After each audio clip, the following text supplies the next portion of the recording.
Good? Mm-hmm. All right. Chad Porter. I'm doing my Cat 1 protocol video for SOT. First one is going to be the prone leg length test. I'm going to pull the legs out, have my patient resist that. Hold that for about 3 seconds, and I'm going to come in and I'm going to compare the medial malleoli. The one that is more superior will be the short leg side.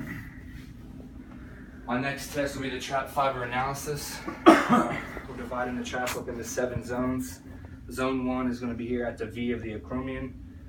7 will be 3/4 of an inch lateral to the T1 spinous process.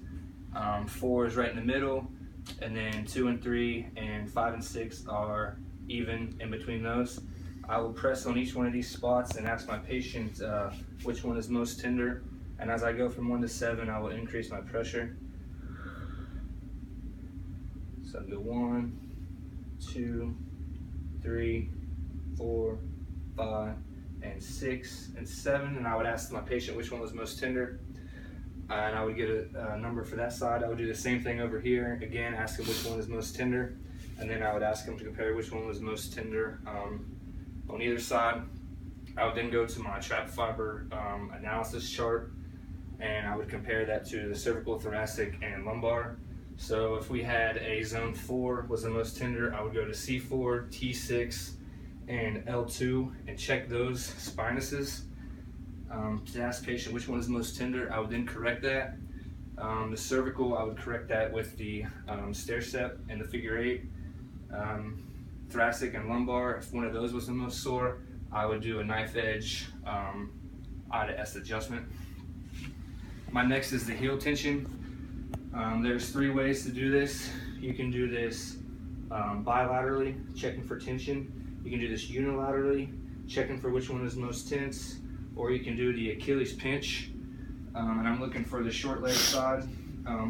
Normally is the more tense heel. So let's say that, and that's what we want to find. Let's say that the long leg over here was the one that was more tense. We would then come up and plantar flex and dorsiflex that until we got the results we wanted.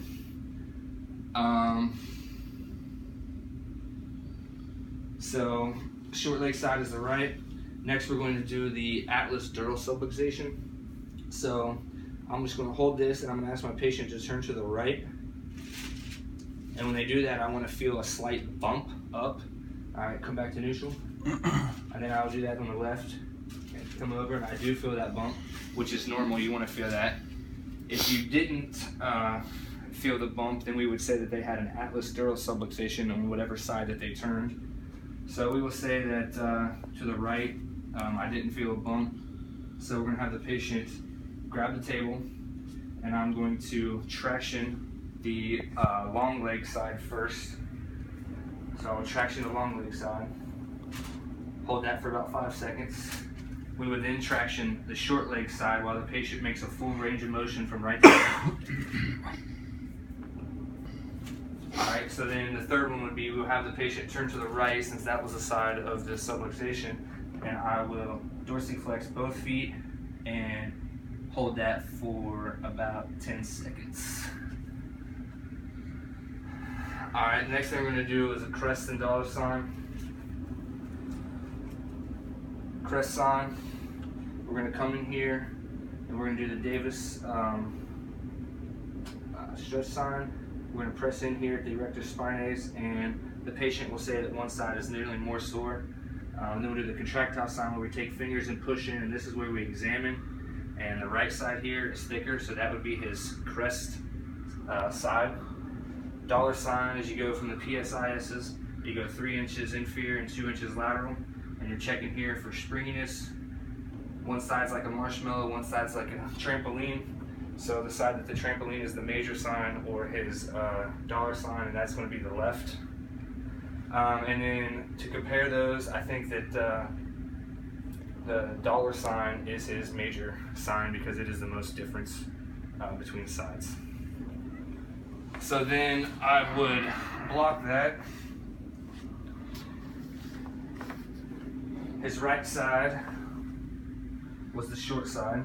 So I would go at the greater trochanter and put the block in superiorly.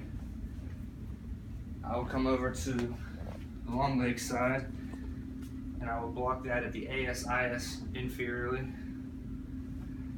And what we're doing is we're trying to balance the body. We would watch that for about 10 minutes. And the only precaution would be if the short leg got shorter, we would immediately quit and reevaluate. And we're looking to see if the legs will actually even out. Then we will go to correction of the crest and dollar sign. 3 rules. You always adjust on the major side first, never adjust over a block, and never move a block to make an adjustment. So his right side, I said this was the major side, right?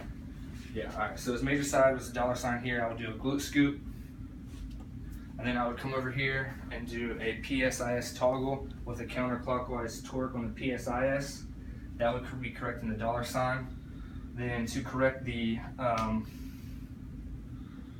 crest sign, I would come here and I would do a crest roll off into the erector spinalis, and then I would come to the opposite ish tube and I would do an ish tube toggle and a hold, and that's to correct the dollar sign.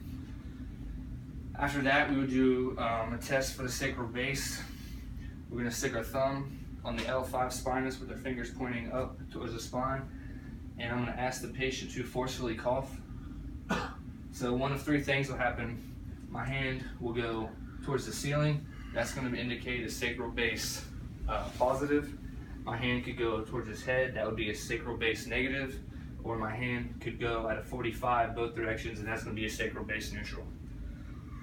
So let's say my hand went straight up towards the ceiling. That's a sacral base positive. To correct that, we're going to put both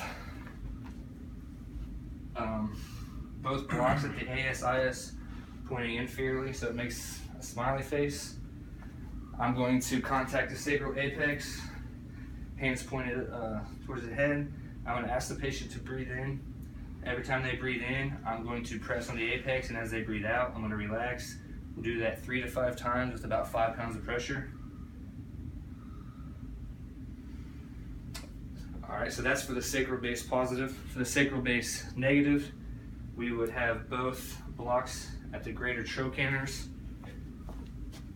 facing superiorly. I will be at the sacral base, have the patient breathe in, and then every time they breathe out, I will put pressure.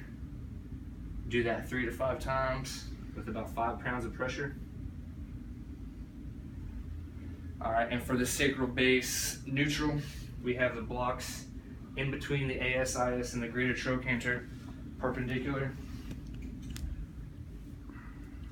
This time I'm going to be on the sacral base and apex. As he breathes in, I'll be pressing on the apex, and as he breathes out at the base, and as he breathes out, I'll be pressing on the apex. Again, 3 to 5 times with 5 pounds of pressure. As he's doing this, afterwards I'm going to examine the spine, looking for a vasomotor response, any whitening, blanching of the skin. This is going to indicate perhaps a spot where the CSF flow has been affected. So I notice that area, and I find the tender spinous in that area, and I correlate that to my trap fiber analysis chart. So I would go up to the cervical spine at the corresponding area, and I'll be pressing on the TVP and feeling for any moisture in the cervical spine. I would then adjust using my knife edge I to S at the corresponding location.